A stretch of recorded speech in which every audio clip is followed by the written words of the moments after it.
दोस्तों आज हम चर्चा करेंगे उत्तर प्रदेश में स्थित ऐसे धार्मिक स्थल की जो 51 धार्मिक पीठों में से एक है। जी हाँ, हम बात कर रहे हैं विंध्याचल की, जो विश्व की प्रसिद्ध तीर्थों में से एक है, जहां हम सभी की आराध्य माँ भगवती विंध्यवासिनी जी निवास करती हैं।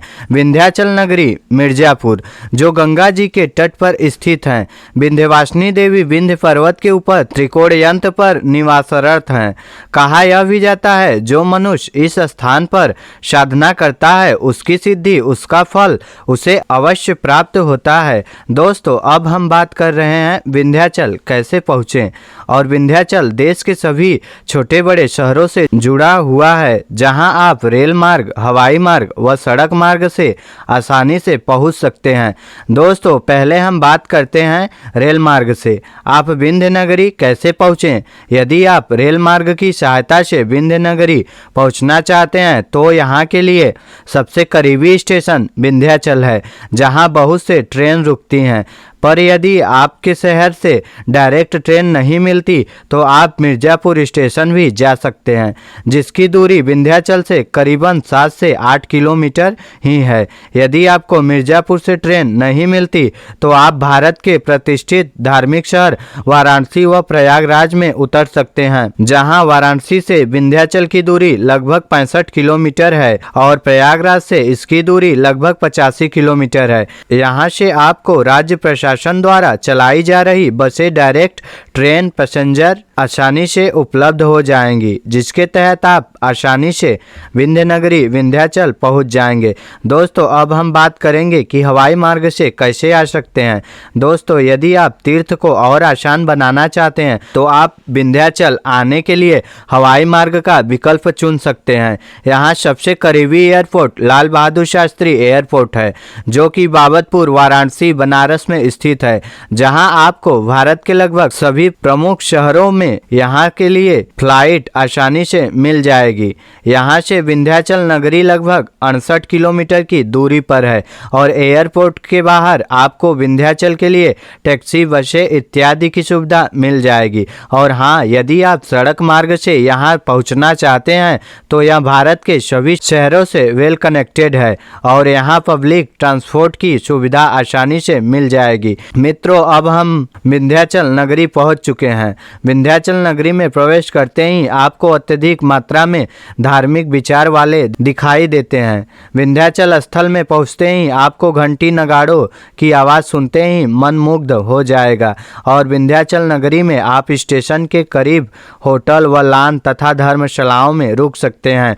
और दोस्तों विंध्याचल मंदिर से 1.5 किलोमीटर पहले से ही आपको बहुत कुछ देखने को मिल जाता है, जहां से आप पूजा के सामान, फल फूल, मिठाइयाँ आदि खरीद सकते हैं और आप गंगा घाट जाना चाहें तो जा सकते हैं और आसानी से स्नान कर सकते हैं। और वैसे तो माँ विंध्यवासिनी के मंदिर में कभी भी भीड़ कम नहीं होती और श्रद्धालुओं का मेला लगा रहता है, लेकिन आपको अप्रैल व अक्टूबर नवरात्रि के समय मंदिर में आपको बहुत ही भीड़ मिलेगा और दर्शन जल्दी से करने के लिए आपको पंडाओं द्वारा शीघ्र कराया जा सकता है और माँ विंध्यवासिनी के दर्शन आपको आसानी से प्राप्त हो जाएगा। और आपको अगर माँ विंध्यवासिनी जी के मंगला आरती को देखना है और उसमें सम्मिलित होना है तो आप प्रातः 4 से 5 बजे देख सकते हैं और दोपहर आरती 12 से 1 बजे तथा संध्या आरती 7:15 से 8:15 बजे तक मिलेगा। फिर उसके बाद बड़ी आरती 9:30 से 10:30 बजे तक होती है,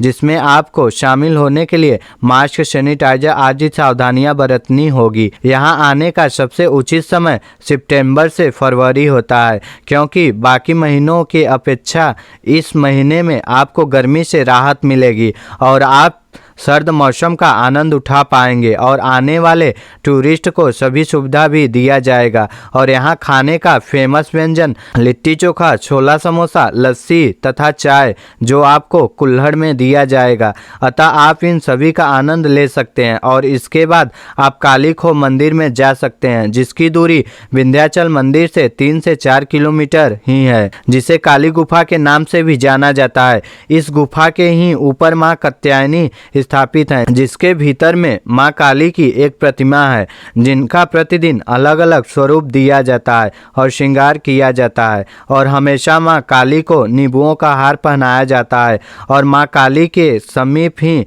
बाबा भैरवनाथ का मंदिर है, जिनका भी दर्शन आप कर सकते हैं। और यहीं पास में आपको सीताकुंड नामक स्थान देखने को प्राप्त होगा, जो कि छोटी पहाड़ी पर है, जहां पर श्री राम, लक्ष्मण, माता सीता की मूर्तियां लगी हैं। यह कुंड अष्टभुजी मंदिर के पश्चिम दिशा में स्थित है और इसे रामकुंड के नाम से भी जाना जाता है। यहाँ पहुँचने के लिए 48 खड़ी सीढ़ियों के सहारे ऊपर जाना पड़ेगा। और यहाँ पर नवरात्रि सावन में अत्यधिक महिलाओं का काफ़ी भीड़ देखने को मिलेगा। इस जगह की स्थापना स्वयं सीता जी ने की थी, इसलिए इस जगह को सीता कुंड के नाम से जाना जाता है। और इसके बाद हम आगे बढ़ेंगे अष्टभुजी माता के दर्शन के लिए, जो काली खोह मंदिर से 1.5 किलोमीटर से 2.5 किलोमीटर की दूरी पर स्थित है। और अष्टभुजी माता के दर्शन करने के लिए आपको 60 से 70 सीढ़ियाँ चढ़ने पड़ेंगे, क्योंकि ये भी माता पहाड़ पर ही स्थित हैं।